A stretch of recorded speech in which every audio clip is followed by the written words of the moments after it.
Sinasaad po dito na ang kalahati ng kayamanan at pag-aari ay mapupunta sa legal na anak ni Mr. Badwa na patutunayan sa testamentong ito. Samantala, ang 1/4 ng kayamanan at pag-aari niya ay mapupunta sa kanyang asawa. Sa makatuwid, ito po ay sa inyo mapupunta si Mr. Badwa. Ngunit datapat ang natitirang kayamanan at pag-aari ay mapupunta kay Miss Jai Manalo na patunayan sa mga papeles kalakip ng habiling ito na tunay na anak siya ni Mr. Badwa.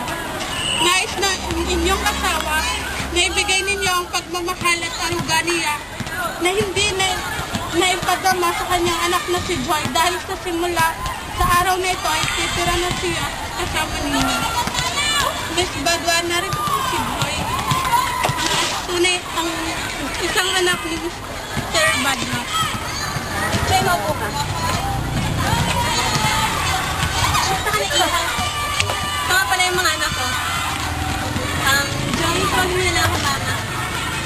Sabi ka, ay napasok na yan. Tumigil na lang po ako sa pag-aaral sa siyempre. Tapos ko kami sa test. Nalulungkot ko na yan. Okay. Joy, mga anak, tara na sa bahay.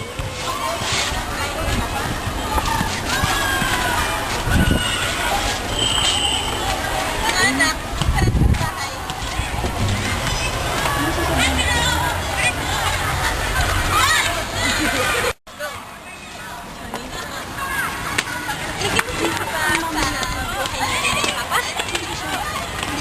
Welcome ka dito ha. Isip mo na lang it's your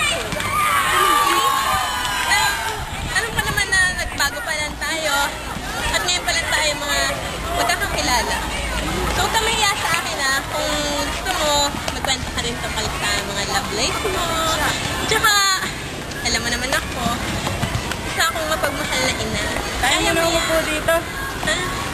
Tsaka, sige mapupo na kayo. Mga nakapupo na kayo. Joy, welcome ka dito sa amin.